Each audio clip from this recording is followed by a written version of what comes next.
என் அன்பு குழந்தையே, உனக்கான நல்ல விஷயங்களை செய்து கொடுப்பதற்காகவே உன் தாயானவள் இன்று உன்னை தேடி வந்திருக்கின்றேன். என் பிள்ளையே, சிறிது நாட்களாகவே என்னுடைய பிள்ளை நீ ஒரே சிந்தனையில் இருக்கின்றாய். நீ நினைக்கின்ற விஷயம் நடக்குமா நடக்காதா? அத்தனை நாட்கள் வேண்டியும் ஒரு அசைவும் ஏற்படவில்லையே. நம் தாயானவள் நடத்தி வைப்பாளா, வைக்க மாட்டாளா, அல்லது ஏமாற்றங்களை தருவாளா? செய்வதற்கு ஒன்றுமே இல்லையே என்று போராடி போராடி சோர்ந்து விட்டாய் அல்லவா? இனி நடப்பது நடக்கட்டும் எனவும் புரிந்து விட்டாய் அல்லவா?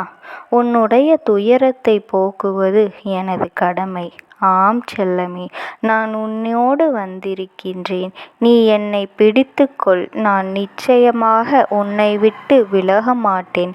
என்னுடைய பிள்ளை நீ கலங்கும் பொழுது அதை மகிழ்ச்சியாக மாற்றுவது ஒரு தாயான என்னுடைய கடமை அல்லவா? என் தங்கமே, மழை வருவதற்கு முன்னால் மேகம் கருப்பாய் இருக்கும்.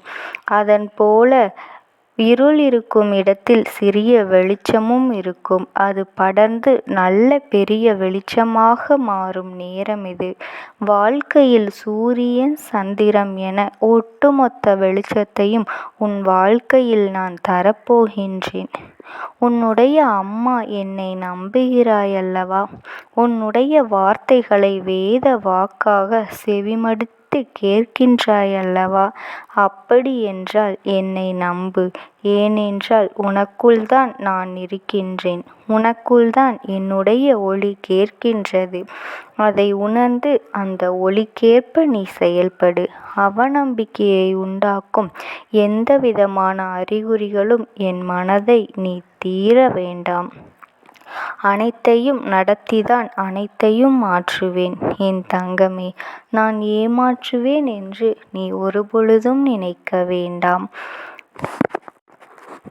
உன்னோடு இருக்கும் கஷ்டங்கள் அதிகமாகிவிட்டது என்றும் அவசரப்பட்டு முடிவு செய்து விடாதே.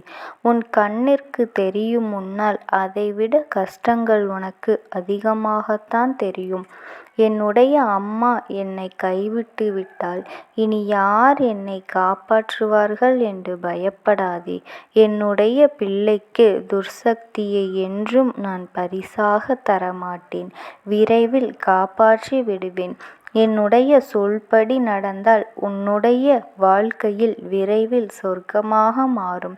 நான் சொன்ன அனைத்தும் விரைவில் நடக்கும். நம்பிக்கையோடு இரு, நல்லதே நடக்கும். என் அன்பு குழந்தையே, உனக்கு என்ன பிரச்சனையாக இருந்தாலும் என்னிடம் பிரார்த்தனை செய்தாய்.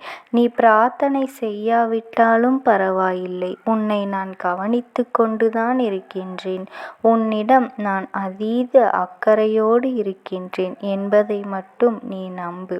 பிறகு பார், உன்னுடைய வாழ்வில் நடக்கும் அற்புதங்களை உன்னுடைய வாழ்வில் நம்பவே முடியாது. பல ஆச்சரியங்கள் நடப்பதை நீ கண்கூடாக பார்ப்பாய்.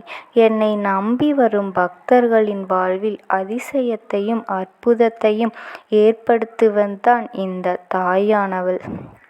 ஆனால் உன்னுடைய வாழ்வில் அற்புதங்களும் அதிசயங்களும் நடக்க வேண்டுமானால் நீ என்னை முழுவதுமாக நம்ப வேண்டும். என்னுடைய உபதேசங்களை சலிக்காமல் கேட்க வேண்டும். என் தங்கமே, எவனொருவன் என்னுடைய கதைகளை ஆர்வமாக கேட்கின்றானோ அவர் வாழ்க்கையில் அந்தந்த நேரங்களில் அற்புதங்கள் ஏராளமாக நடக்கும். என் மீது நீ வைக்கின்ற நம்பிக்கையால், உறுதியான பக்தியால் நீ வேண்டிய அனைத்தும் உனக்கு கிடைக்கும் என்பதை நீ அறிந்து கொள். சில சமயங்களில் நீ நினைப்பது நடக்க சில காலதாமதம் ஏற்படலாம். ஆனால் ஒருபொழுதும் அது தப்பாது. எப்பொழுதும் எல்லா நம்பிக்கை இழக்கின்ற நேரம் வருகின்றதோ அப்பொழுதெல்லாம் என்னை நினைத்துக்கொள். என் மீது பாரத்தை போட்டுவிடு. உன் இலக்கை அடைவதற்கான செயல்களில் நீ இறங்கு. உன் பக்கத்தில் நான் இருக்கும் பொழுது அதற்கு மேலாக என்ன நடக்க வேண்டுமோ அதை நான் பார்த்து கொள்கின்றேன். பக்தன் ஒருவன் எந்த நேரத்தில் என்னுடைய நாமத்தை ஜெபிக்கிறானோ அந்த நிலையில் அவன் கர்ம வினைகளால் கட்டப்பட்டிருந்தாலும் என்னுடைய கருணையால் அவன் விடுவிக்கப்படுவான். அவனுடைய நம்பிக்கை திறமான பக்தி அன்னை கைவிட மாட்டாள் என்ற ஆழமான நம்பிக்கையெல்லாம் நான் பார்த்து கொள்கின்றேன். என்னை சரணாகதி அடைந்து எல்லாம் நீயே என்று வரும் கஷ்டங்களை தைரியமாக எதிர்கொள்பவனை இந்த அம்மா ஒரு நாளும் கைவிட்டதில்லை.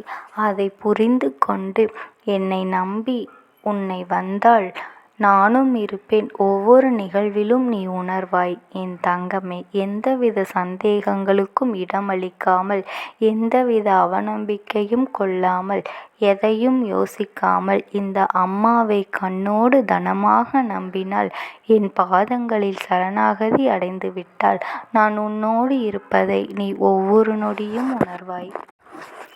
உன் வாழ்வில் நடக்கும் ஒவ்வொரு விஷயத்திலும் என் ஆசீர்வாதம் இருப்பதை ஒவ்வொரு கணமும் நீ உணர்வாய். நம்பிக்கையே, என் அன்பு குழந்தையே, ஒரு நாள் நீ என்னிடம் வந்து மனம் விட்டு பேசினாய் அல்லவா? அது உனக்கு நினைவிருக்கிறதா?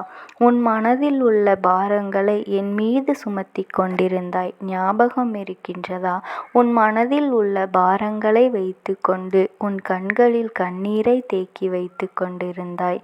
என் பாதங்களில் விழுந்து வணங்கி உன்னுடைய பிரார்த்தனைகளை முன்வைத்து கொண்டிருந்தாய். அன்று நீ எனக்காக ஒரு தீபம் ஏற்றினாய். உன் மனம் உறங்கிக் கொண்டே என் மீதான நம்பிக்கையில் ஏற்றிய தீபம்தான் இன்று உன் வாழ்வு கொடியூட்டப் போகின்றது. நீ ஏற்றிய தீபம் உன்னுடைய வாழ்க்கையில் இருக்கும் பொருளை நீ உபயோகிக்கப் போகின்றாய். நான் கூறுவதை முழுமையாக கேள் என் தங்கமே. நிச்சயமாக உன் மனதில் பல மாற்றங்கள் தோன்றும். நான் ஏன் தினமும் உன்னை தேடி வந்து என்னுடைய சத்திய வாக்குகளை உனக்கு கொடுக்கின்றேன் தெரியுமா? நல்லவர்கள் போல நடிக்கும் நபரை இந்த உலகம் நல்லவர்களாகவே வாழும் நபர்களை நான் விரும்புவேன். அப்பேற்பட்ட நடிக்கின்ற நபர்களை உனக்கு அடையாளம் காட்டுவதற்காகவே நான் வந்திருக்கின்றேன். என் பிள்ளையே, வாழும் நபர்களை நான் விரும்புவேன். நான் உன்னை நேசிக்கின்றேன் என் மகளே. மனதால் தூய்மையான பெண் பிள்ளை. உன்னிடம் செல்வம் இல்லாமல் இருக்கலாம், ஆனால் செழுமையான குணம் உண்டு. நீ மனதளவில் நல்லவனாக இருப்பதால் தான் இந்த அம்மாவின் பிள்ளை என்ற அந்தஸ்தை அடைந்திருக்கின்றாய்.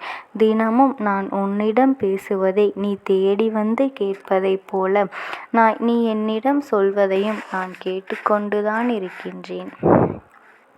அந்த மௌனத்தின் வலியை நான் உணர்ந்து கொண்டுதான் இருக்கின்றேன்.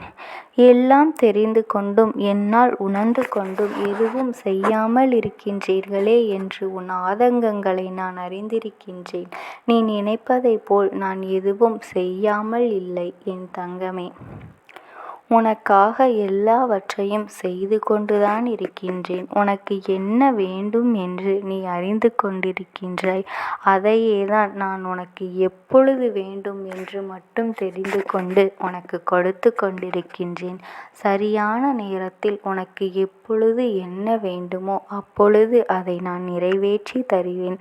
இப்பொழுது நீ என் பிள்ளையாக செய்ய வேண்டியதெல்லாம் வாழ்க்கையில் அனுபவித்த வேதனை துயரங்கள் போன்று வேறு யாராவது அனுபவித்து கொண்டிருந்தால் அவர்களுக்கு உன்னால் முடிந்த உதவியை நீ அவர்கள் கேட்காமலேயே கொண்டு போய் சேர்க்க வேண்டும்.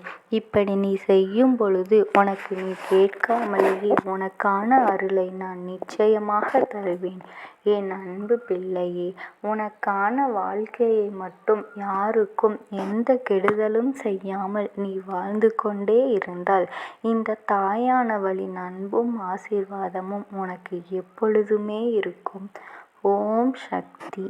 ஓம் ஆதிபரா சக்தி.